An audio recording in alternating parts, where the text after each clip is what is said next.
amigos, agora vamos começar o nosso bloco de entrevistas.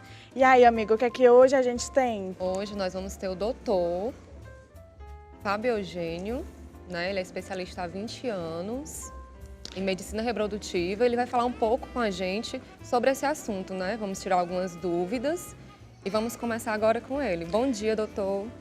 Bom dia, uma grande satisfação estar aqui com vocês. É um prazer. Bom, doutor, vou pedir para o senhor se apresentar aqui um pouco para o nosso público, saber quem é um pouco de você, né? Conhecer mais sobre essa reprodução, como é que é e tudo mais. Bom, eu sou formada há 28 anos já, então em 1992 eu me formei em medicina, depois eu fiz a pós-graduação em ginecologia e obstetrícia inicialmente, residência médica, e logo a seguir outra pós-graduação em medicina reprodutiva, que acaba sendo uma área correlata da ginecologia, né? Então primeiro foi especialização em ginecologia e depois em medicina reprodutiva. Então estou há 21 anos aí na área da medicina reprodutiva. Pronto, pois explica pra gente o que é essa medicina reprodutiva. Então a medicina reprodutiva é a especialidade que ajuda os casais que estão com dificuldades para engravidar, né? Então a gente atende os casais, dá o diagnóstico de porquê das dificuldades de gravidez, estabelece os melhores tratamentos, quais seriam os tratamentos mais adequados para cada casal, né? E todos os problemas que estão relacionados à reprodução humana, à reprodução assistida. No caso de mulheres de distúrbios ovulatórios, problemas de trompa, endometriose, que é uma doença que tem muita correlação também com dificuldade de engravidar.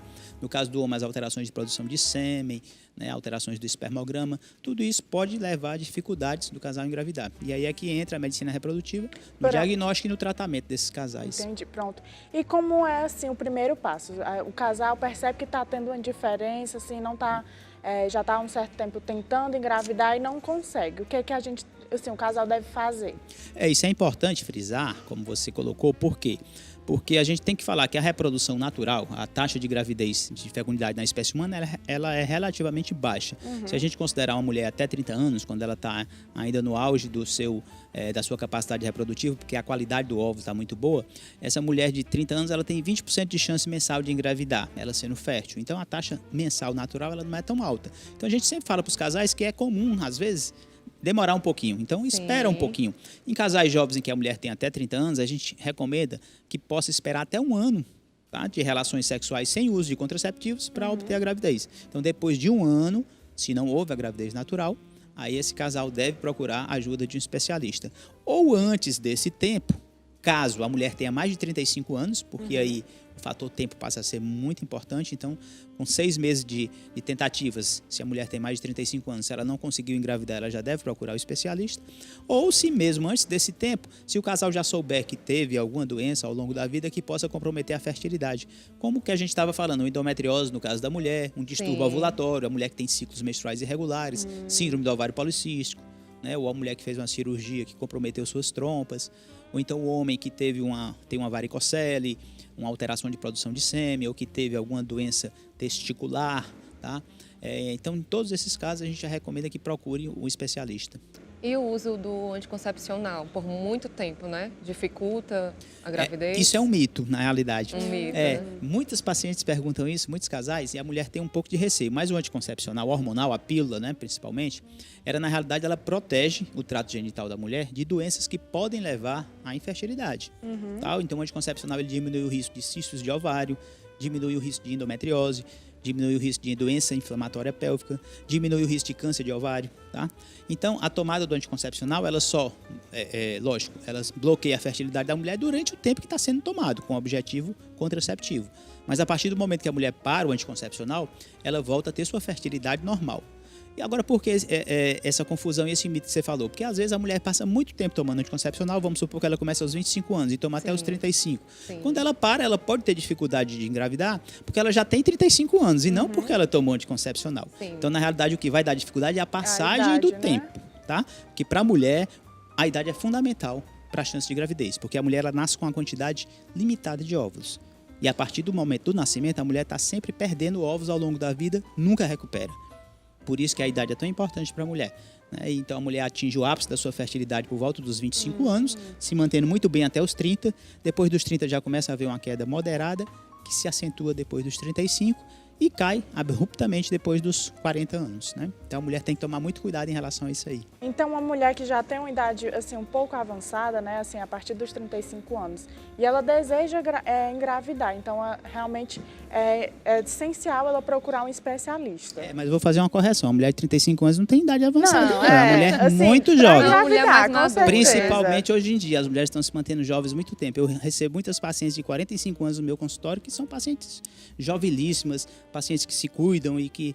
Agora, a gente sempre diz, tem até um paradoxo, a mulher ela se mantém jovem muito tempo, e isso que eu estou falando é verdade, uma mulher de 45 anos é como se fosse uma mulher de 25 anos do século passado, né? Com os avanços da medicina, dos cuidados pessoais e tudo. Mas o ovário não. O ovário é de uma mulher de 45 anos. Então, o ovário ele não tem mais óvulo. Então, a mulher realmente tem que cuidar dessa parte da idade, de ficar atenta. E hoje, a medicina reprodutiva ela tem uma coisa muito interessante, que é a preservação da fertilidade. Então, uma mulher que está na faixa dos 32, 33 anos e que ela ainda não casou, não tem um relacionamento fixo e que não quer engravidar naquele momento, ela pode pensar em congelar seus óvulos. Ela pode fazer o congelamento dos ovos, porque mesmo que ela resolva engravidar só aos 38, aos 40, aos 42, caso ela vá ter dificuldade quando tentar, ela pode utilizar aqueles ovos que ela congelou aos 32 anos. E ela vai manter a chance de gravidez dos 32 anos, mesmo engravidando em idades mais avançadas, tá? E a medicina reprodutiva permite hoje isso, tá? É o que a gente chama até de planejamento reprodutivo, né? Ou mesmo uma mulher já casada, mas que quer ter vários filhos ao longo da vida, também tem receio desse envelhecimento dos ovos que a gente falou, né? Ela pode também formar já os embriões com seu marido através da fertilização in vitro. Esses embriões podem ficar congelados e serem transferidos para o útero da mulher futuramente, para a gravidez. E aí ela mantém a chance de gravidez do momento em que o embrião foi congelado. Se ela tinha 28, 30 anos, mantém a chance de gravidez daqueles momentos. Não sei se vocês viram, recentemente saiu acho que foi no site do UOL, do G1, algum desses de notícia, um embrião que permaneceu congelado 27 anos nos Estados Unidos, foi congelado em 1992, aí foi descongelado ano passado, foi implantado, a mulher engravidou, a bebê já nasceu, uma menina saudabilíssima, assim, completamente normal. Então, o congelamento, tanto de embrião como de óvulo, ele pode ser mantido durante anos ou décadas sem perder qualidade. Então, isso é muito importante como a arma da medicina reprodutiva para ajudar a mulher nesse planejamento reprodutivo. E a inseminação, né? Como é que é feita? A gente tem essa curiosidade de saber. Até se confunde um pouquinho os termos inseminação e fertilização, né? Que são tratamentos diferentes. Na inseminação, a gente faz só uma estimulação leve do ovário da mulher e no momento que ela está ovulando, a gente faz um preparo do sêmen em laboratório, que a gente chama capacitação, para melhorar a qualidade do sêmen, e coloca o sêmen preparado no útero da mulher. E a partir daí tudo tem que acontecer naturalmente no organismo, né? Essa é a inseminação intrauterina, é colocar o sêmen dentro do útero. Já na fertilização, aí o processo de formação do embrião vai ocorrer em laboratório. Então a gente estimula o ovário da mulher, só que a gente capta os óvulos maduros, capta também uma amostra de sêmen do parceiro dela, e no laboratório é que a gente vai unir o óvulo ao espermatozoide para formar os embriões. Esses embriões, então, eles são selecionados e são transferidos posteriormente ao útero da mulher, tá? Entendo. Pronto. Tem aquele mito, né, que a gente, assim, muita gente agora acha que como é feita essa inseminação, pode modificar o DNA, escolher o sexo, como é que funciona? Isso é um mito, é verdade? Bom, a genética reprodutiva é outro campo também associado à medicina reprodutiva, que avançou de uma maneira fantástica nos últimos anos. Hoje em dia é possível você fazer várias análises genéticas no embrião, nesse tratamento de fertilização que a gente falou, que a gente forma um embrião em laboratório, pega o óvulo, pega o espermatozoide e forma um embrião. Antes de implantar o embrião no útero, é possível fazer um exame que a gente chama PGT. PGT é uma sigla em inglês, quer dizer teste genético pré-implantacional. Então você consegue dar o diagnóstico de todos os cromossomos do embrião antes de implantar no útero da mulher. Então a gente detecta todas as doenças cromossômicas, como as trissomias, síndrome de Down, síndrome de Edwards, síndrome de Patau, várias alterações cromossômicas, e também muitas doenças genéticas podem ser detectadas. E a genética está evoluindo cada vez mais. Certamente já existe tecnologia até para detectar uma característica física do embrião. Só que isso aí, a nível mundial, existe muita preocupação ética nesse sentido, né, de você não introduzir uma tecnologia que é tão fantástica por um motivo tão banal, que seria você escolher uma característica física. Então, isso realmente não é realizado em nenhum centro sério de reprodução humana no mundo, a escolha de uma característica física do embrião. A gente faz diagnóstico genético para evitar doenças genéticas. Isso sim é feito e está muito avançada a genética reprodutiva, tá? E você fazer detecção de doenças genéticas no embrião.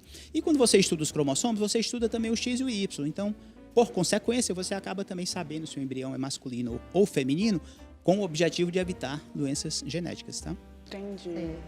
Pronto, e esse tratamento? Tem algum tipo de contraindicação ou qualquer casal pode fazer? Não, contraindicação só se for alguma contraindicação médica específica, mas em geral não, é um tratamento extremamente seguro. As medicações que são utilizadas para estimulação do ovário também são medicações que já estão padronizadas, são bastante seguras, tá? As técnicas laboratoriais avançaram muito, então não existe uma contraindicação específica. Sendo feito assim por um acompanhamento médico correto, é uma técnica que é extremamente segura. Entendo. Pronto, doutor. Então, para finalizar aqui o nosso bate-papo, queria que o senhor desse algumas dicas aí para os casais, né, que estão nos assistindo. Estão querendo, né? Exatamente. Tem um bebezinho.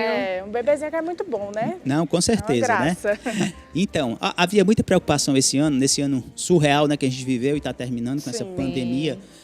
Preocupação em relação ao vírus na gravidez, Sim. né? E é até bom alertar que todos os estudos científicos até esse momento têm mostrado assim que o coronavírus ele não interfere na formação do embrião, ele não aumenta o risco de malformação genética no embrião, tá? E esses estudos têm nos deixado tranquilos nesse sentido, de dizer aos casais que não haveria o risco de alteração de formação do seu feto. Lógico que uma grávida que se infecte pelo coronavírus, ela pode ter complicações respiratórias, como a não grávida também, tá? Por isso a gente reforça sempre que a mulher engravida, ou gravidez natural ou gravidez dos tratamentos, a gente reforça o cuidado com o evitar aglomeração, o uso da máscara, todos esses cuidados de higiene que já estão colocados, né? E assim, a gente sempre recomenda para o casal que está tentando engravidar, aquilo que a gente falou aqui. Pode esperar até 1 ano se a paciente for jovem, depois dos 35 anos pode esperar até 6 meses, não deixar passar muito tempo depois disso, tá?